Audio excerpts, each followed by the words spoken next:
우세솔이면 엄청 의잖아요.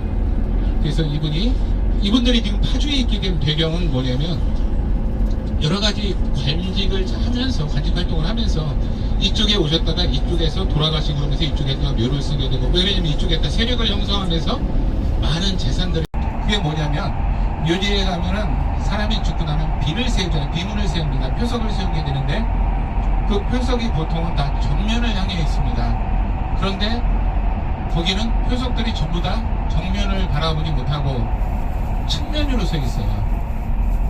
그 이유가 왜 그런지 다음 부를 소개하고 계속 그러면서 나올 건데, 그 이유는 역사적 배경 때문에 그런데, 고려 시대가 이제 고려가 멸망하고 조선으로 개국이 되면서 이어지는 과정에 어떤 일이 벌어지겠어요?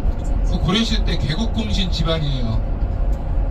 그러면 고려를 건국한 그 왕족들하고 친족 관계가 형성이 되어 있잖아요. 그렇죠?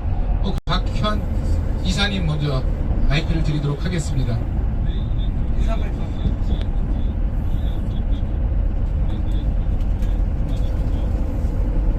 국민 여러분,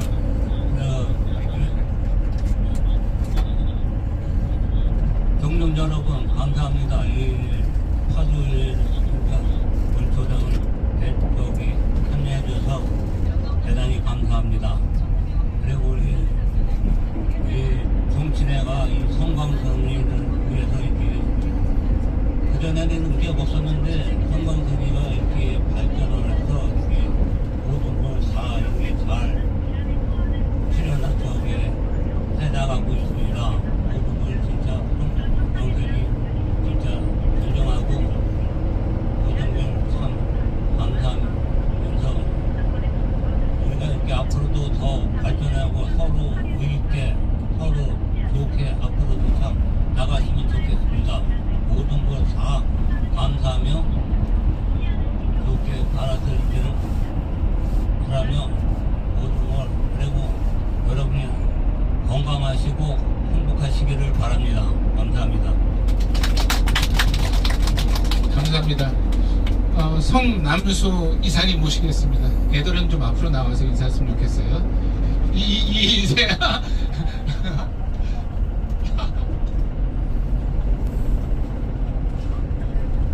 네, 성남수 이사님이시고요. 한언니에 살고 있습니다. 감사합니다. 하여튼 뭐 잘생긴 그 이사입니다. 그 어르신들 다 건강한 거 보니까 좋아서 다른 건 다 필요 없습니다. 이렇게 건강하셔서 이렇게 그 종종의 그 후배들이 이렇게 그 여행도 가고 이렇게 원정도 돌아올 수 있는 이런 기회가 생겨서 너무 좋고요. 저는 다른 거 필요 없습니다. 이렇게 제가 이렇게 막 농담도 잘하고 하지만 어르신들 건강하신 게 좀 최고라고 생각을 하니까 아프시들 마시고 다음번에도 꼭 참석을 해주시면 대단히 감사하겠습니다. 저는 이걸로 인사를 갈등할게요. 감사합니다. 네, 한언니도 낙자 천자 할아버지를 중심으로 한 종중이 따로 있는데 그쪽에 종중 총무 역할 맡으셔갖고 상당히 오랫동안 계속 활동을 해주고 있습니다. 다음은 우리 안성 문중의 대종손이면서 또 거리실에 살고 있고, 예, 오늘의 우리가 있기까지 그 조상님들께서 할아버지들, 증조 할아버지, 고조 할아버지들께서 계속 관리 활동을 해주셨는데요. 대종손인 성두수 이사를 모시고 인사말을 들어보도록 하겠습니다. 자, 박수 한번 부탁드려요.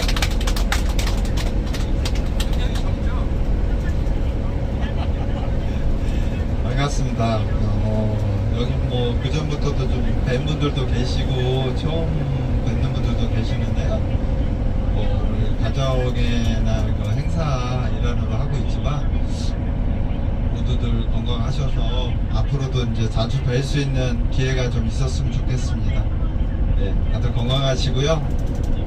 조금 아쉬운 거는 좀 이번 취지가 젊은 분들이 좀 많이 참여해 주셨으면 좋겠는데 좀 그게 좀 아쉽기는 하고요. 앞으로는 좀 그런 기회가 좀 더 자주 있고, 뭐 여기뿐만이 아니라 저는 제 생각에는 안성 쪽에 있는 묘지들도 저희가 좀 자주 방문을 할 수 있는 기회가 있어야 되지 않겠냐라는 생각을 좀 많이 하고 있어요. 저런 분들이 이쪽으로 좀 많이 앞으로는 좀 참여를 할 수 있게 좀. 누군가가 글로서 옮기게 되는데 최초 글로 옮겨졌을 때는 춘향이라는 이름은 등장하지만 성씨가 없었어요. 그런데 최초 기록에는 없는데 나중에 나온 기록에는 성씨가 붙은 거예요. 성춘향이라고. 그래서 많은 사람이 어디 가면 성씨라 그러면 춘향이 후손들이네?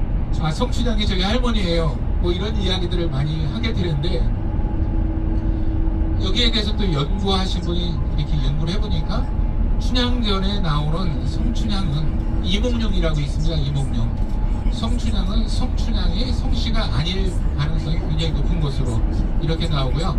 이몽룡의 실제 이름은 성이성이라고 하는 암행어사, 관리인 거죠, 관리. 암행어사가 이몽룡이었다라고 이렇게 역사 자료를 고증해갖고 박사학위를 받고 여러 가지 논문을 낸 그런 사례들이 나와요. 그래서 성씨 집안에서는 이 이몽룡은 원래 성이 이씨인 그런 사람이 아니라 성이성이라는 사람이 자기 장군 때까지 있었어요. 이거 딱 보면 뭐 생각나는 게 좋은 시절에서 굉장히 힘든 시기가 역사적으로 또 딱 리뷰되죠. 같이 겹쳐버립니다. 그래서 여러 가지 일들이 또 있을 거예요. 조선 전기의 대표적인 관료 문의로 자는 경숙이고 호는 용제 허박당, 부유자 구보이고 시호는 문대다. 임금이 내린 죽어서 내린 호는 문대기 때문에 그래서 문대궁파라는 그런 파가 그래서 오늘 설명해 주실 분이 문대궁파 회장님께서 나오셔갖고 가이드를 해주실 겁니다. 부친은 지중추부사 염조이다. 1462년 식년 문과에 1466년 발영시에 급제 그러다 보니까 지금 미양에는 성씨가 사는 분이 없어요.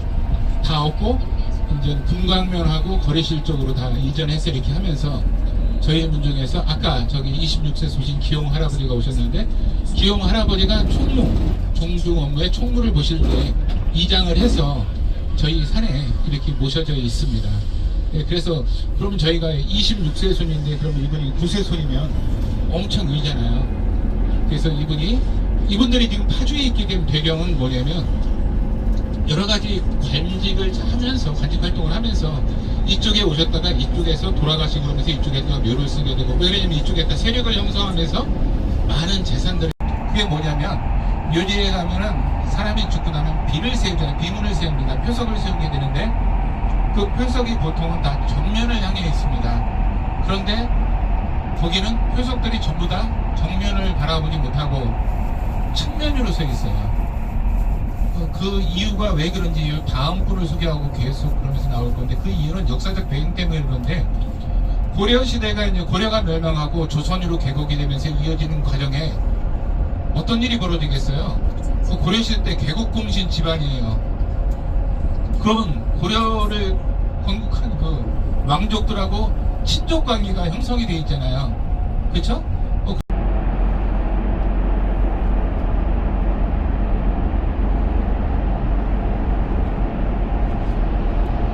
네, 먼저 이제 상고공 할아버지 이쪽에 산소가 모셔져 있으니까 엄 할아버지 기준으로 말씀은 시호가 공도예요. 그래서 지금 오늘 가는 곳에 공도공파 문중이 하나 있고 요번에 아들이 염조인데 염조가 8세 염조 할아버지는 또 공해공파라 해서 시호를 공해를 받아갖고 공해공파가 또 있고요. 그 아래는 성현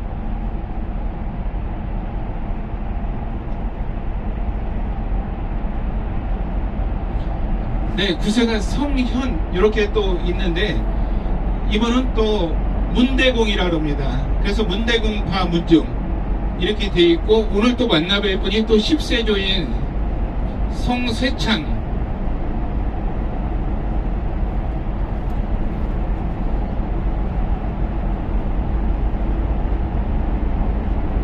네, 이분까지 이렇게 다 이제 우리가 가서 만나 뵙게 될 거예요. 이렇게 만나 뵙게 될 건데 이분들의 그 양력을 이렇게 들어가서 보면 벼슬을 굉장히 다양하게 많이 하셨더라고요. 옛날에는 그 지금하고는 좀 다른 게 지금은 도지사에도 행정적인 업무만 하잖아요. 군사나 경찰 쪽은 안 하잖아요. 지휘권이나 통솔권이 없는데 저 당시에는 저 역할을 맡으면 쉽게 칼자를 다치고 있는 거예요. 행정이나 사법이나 뭐 모든 군사까지 다 통솔할 수 있는 그런 권리들이 있었는데, 그러다 보니까 이제 이따가 자세한 내용은 보겠지만 여러 가지 문제도 생기는 그런 부분들을 볼 수 있더라고요. 그만큼 조상들께서는 뛰어난 활동을 많이 하셨던 거로 이렇게 기록에는 나와 있습니다. 그래서 제가 성엄 7세조이신 분부터 한번 제가 이걸 보면 자료를 보면서 말씀을 드리도록 좀 할게요. 상국공의 장자이고 좋아요. 그런데 이제 그 이후에 계속 대례를 이어서 이렇게 쭉 내려오겠죠. 개국공신이었으면 어떤 혜택이 있었을까요? 권력이죠, 권력. 그런데 과거에 이렇게 자식들을 갖다가 권력층을 만들기 위해서는 어떠한 시험을 보는 제도, 과거제도라고 그러잖아요. 그런 것을 통해서 이렇게 자식들을 배출해서 문화생들이 계속 또 이제 이렇게 주요 관직을 역임하거나 이렇게 국가를 위해서 봉사하는 이런 일들을 많이 하게 됩니다. 근데 오늘 저희가 찾아뵙는 분들은 고려시대 때 창성은 되었으나 고려가 멸망하면서 조선이 개국하고 그 과정에서부터 출발을 하게 됩니다. 그래서 저희 안성 문종에 상곡공파 할 때 상곡 할아버지 성석이언, 이 상곡이다, 문대공이다, 허백당이다, 뭐 여러 가지 말들을 많이 쓰는데요. 공도공이다, 공양공이다 이렇게 쓰는데 그것은 사람의 본래 개인의 이름이 아니라 죽고 나서 임금이 내리는 호, 그걸 갖다가 시호라고 하는데 시호를 따서 문파가 형성이 돼요. 그런데 저희 성씨 집안은 우리 상곡공파 상곡 할아버지, 그 석연 할아버지인데요. 석연 할아버지의 시호가 상곡인데 그래서 상곡공파라는 것이 만들어지는데 그게 6세조예요. 인보 할아버지부터 6번째 대인데 6대째 저희 성씨 집안에 13개 파가 형성이 됩니다.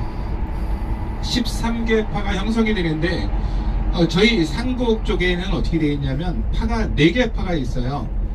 그 할아버지들 순서대로 장자, 일자, 이자, 삼자까지 4명의 형제가 있어갖고 이렇게 4개 파가 형성이 되어 있는데 독곡, 회곡, 상곡파라고 이렇게 4개 파가 있는데, 그리고 상곡 다음에 낭장공파라고 마지막에 셋째 아들, 거기에 낭장공파라고 넷째 아들이네요. 그렇게 있는데 그 낭장공파 같은 경우는 경상도 쪽에 이렇게 후손들이 많이 있었으나 최근에 제가 이제 대종에 가서 이렇게 쭉 알아보다 보니까 그쪽은 어떻게 됐는지 인연이 많이 끊어진 듯한 그런 느낌을 받아서 뭐 연락할 방법이 없는 것 같더라고요. 그래서 각종 행사에도 참여가 안 되고 있는 그런 형국인 것 같아요. 그래서 오늘 저희가 만나뵐 분이 상곡공 할아버지의 그 자식들, 그 7세조부터가 모여있는 곳인데, 원래 상곡공 할아버지는 지금도 가장 높으신 26세 스님 기자 돌림 쓰시는 분이 한 분 또 여기 탑승해 계십니다. 그래서 학렬상 또 높으신 분이 인사 말씀 한번 이렇게 하도록 하겠습니다. 그리고 우리 종친회가 이렇게 파주도 가고 창녕도 가게 된 배경은 이 어르신들께서 우리는 죽기 전에 이렇게 한 번씩 다니면서 이렇게 다시 조상들을 좀 반갑습니다. 정치에 대해서는 사무장님이 전부 얘기하시는데 좀 마치고요. 제가 파주하고 문현도 산소 갔다 온 자가 한 25년 됐어요. 그때 창호 조카님이 남수 아버님하고 같이 다니면서 성명도 하고 시대대 지내버렸습니다. 그러면서 오늘 다시 회장님하고 총님하고 다시 모임을 만들어 보니까 역사가 깊고요. 이런 데 댕기려면 첫째는 건강하셔야 돼요. 첫째는 건강하셔야 여러분들 이렇게 만나보고 좋은 일을 생겨납니다. 모두 건강하시고 행복하시길 바랍니다. 감사합니다. 시작하신 분 웅녀라고 그러죠. 웅녀, 곰이잖아요. 곰. 웅녀가 동굴에서 마늘을 먹고 이렇게 해서 누구랑 혼인을 했어요? 단군의 자손이니까 단군과 혼인을 해서 이렇게 우리를 만드는 거잖아요. 그래서 우리가 이렇게 지금까지 살아가는 것으로, 이게 그냥 말로 다 과거에 아주 오랜 옛날에는 말로 이야기했지만 지금은 다 문자를 통해서 이렇게 기록으로 다 전해져 오고 있습니다. 근데 그렇다면 우리 성씨라는 그 성을 갖게 된 것은 언제부터 갖게 되었을까라는 것이죠. 이 성씨라는 성은 역사적으로 보면 고조선부터 이제 한국 같은 예가 고조선부터 쭉 거치면서 고려 시대도 있었고 조선 시대도 있었고 쭉 있었는데, 고려 시대 때 고려의 개국공신이 와서 잠깐 이야기를 좀 드리도록 하려고 합니다. 근데 만약 피곤하신데 왜 이야기하는 거야 라고 생각이 되면 그냥 편안하게 쉬시면서 이렇게 가셔도 됩니다. 먼저 역사 이야기 좀 잠깐 해볼게요. 우리가 현재 2026년 5월 단체다 보니까 갈비탕으로다가 이렇게 그쪽에 이제 맛있는 집이라고 소개받아갖고 그렇게 해놨고요. 우리가 현장에 도착하면 현장에서 나와서 우리 그쪽에 살면서 또 회장을 맡고 계신 분도 있고, 거기 종손이라고 우리 종주기를 많이 하시는 분이 있어요, 오랫동안. 그분이 나오셔서 좀 설명을 해주시도록 이렇게 부탁을 해놨기 때문에 나오셔서 설명을 이렇게 들으면서 이렇게 가는 그런 시간들로 구성이 되어 있습니다. 지금부터 조금 한 20분 정도는 나눠드린 떡이라든가 바나나라든가 이런 거 좀 드시면서 좀 잠깐 쉬시고, 제가 조금 있다가 이제 오늘 방문하게 되는 곳에 대한 설명을 좀 드리도록 그렇게 하겠습니다. 편안히 가시도록 할게요. 부분에 대해서 우리가 알아갈 수 있는 시간으로 해서 이런 행사를 하고 있어요. 특히 이 가정들을 맞이해서 저희가 매년 음식점에서 식사 같이 하고 가족들끼리 같이 인사하는 그런 시간을 가졌었는데, 좀 더 뜻깊은 자리를 마련하자고 이제 얘기를 해서 우리가 선조묘가 어디, 조상들이 어디서 무엇을 하고 살았는지를 좀 더 아는 시간을 가지면 좋겠다. 그래서 이런 행사를 기획하게 됐습니다. 제가 가면서 이제 우리가 오늘 만나 뵙게 될 조상님들에 대한 설명은 이렇게 좀 드리도록 할 거고요. 오늘은 지금 출발해서 가다가 이제 한 2시간 걸리는데, 수용차로 가면 1시간 40분에서 30분이면 갈 수 있는 거리예요. 중간에 한번 휴게소에서 화장실 한번 들리고 이렇게 바로 목적지로 가도록 이렇게 할 건데, 당초 계획은 우리 상곡공파의 상곡 할아버지, 6세조이신 엄 할아버지 산소가 양재동에 있습니다. 양재동 우면산 자락에 있는데 거기를 들렸다 가려고 했는데 거기가 지금 사초를 준비하고 있어요.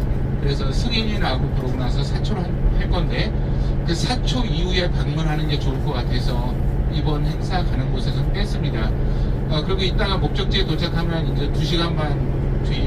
우리 멋쟁이입니다. 제가 이렇게 할게요. 당신 그럼 멋쟁이 한번 해드릴게요. 당신 멋쟁이!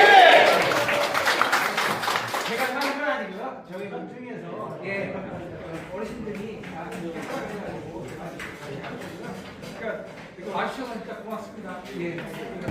자주 뵙습니다. 감사합니다.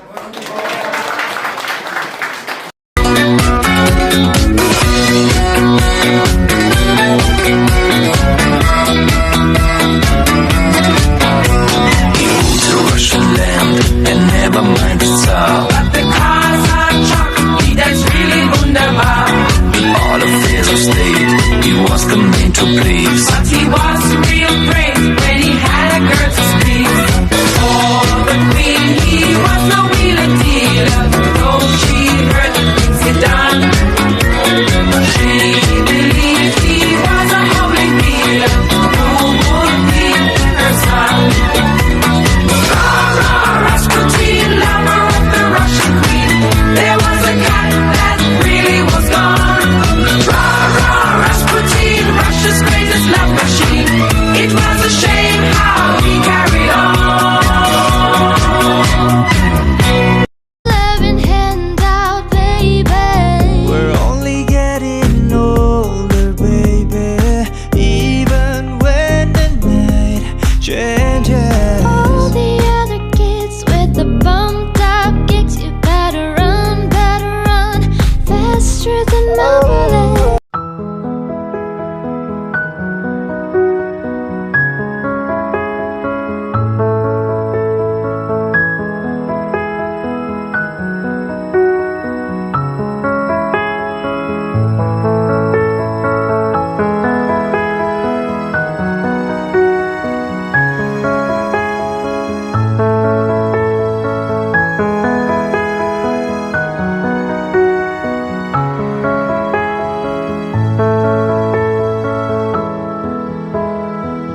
주말에 공회동 할아버지 내시산 두점이 없어졌어.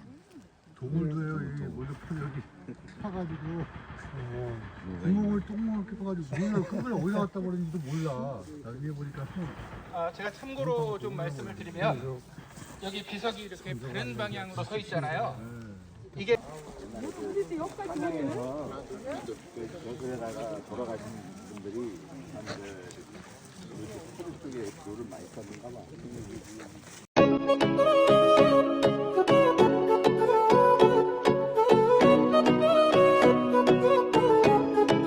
Ultra beats on the track.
선조님을 기리며 대를 이어 나라에 충성하고 굳은 절개와 기상으로 명문가를 이끄신 선조님, 늦었지만 이제라도 찾아뵙고 함께 할 수 있어 다행입니다. 당신의 뜻대로 열심히 살아왔고 앞으로도 부지런히 살아서 당신의 기대가 헛되지 않도록 하겠습니다. 그 뜻을 기억하며 살겠습니다. 사랑하며 살겠습니다. 2026년 5월 9일 안성 종친회 일동 이렇게 써왔습니다.